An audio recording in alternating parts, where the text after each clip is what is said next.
वंचित बहुजन आघाडीला लोकसभेच्या 4 ते 5 जागा दिल्या जाऊ शकतात असं वक्तव्य विरोधी पक्षनेते आणि काँग्रेसचे नेते विजय वडेट्टीवार यांनी केलंय।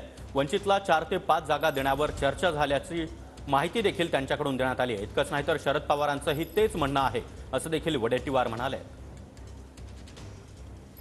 सोबत आहेत विरोधी पक्षनेते विजय वडेट्टीवारजी। लोकसभा निवडणुकीची रणधुमाळी सुरू झालेली आहे। प्रश्न असा आहे की महाविकास आघाडीचं जागा वाटप कधी जाहीर होणार? लवकर होईल। महाराष्ट्रात बीजेपी सुद्धा आता बुचकड्यात आहे, सगळं पाहिलंय। देशातील जागा झाल्या, पण महाराष्ट्रासारख्या राज्यामध्ये बीजेपींना त्यांची यादी घोषित करताना किती अडचणी येते दिसत आहेत। तो त्यांचा प्रश्न आहे, पण आमची आघाडी आणि आमचं सगळं झालेलं आहे।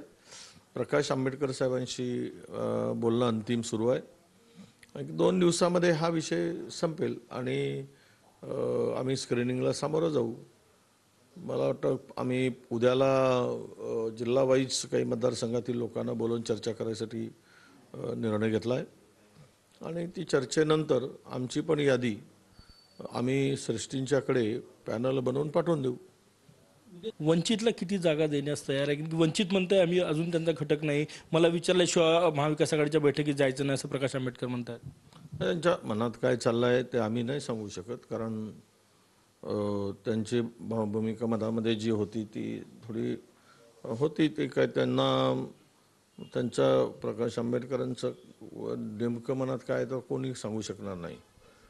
परंतु त्यांना शरद पवार साहेबांनी सांगितलं आहे की 4 ते 5 जागेपर्यंतचा समझोता किंवा तडजोड आंबेडकर साहेबांच्या सोबत होऊ शकेल। कॅमेरामॅन सचिन सॅमसह गजानन माटे, TV9 मराठी, नागपूर।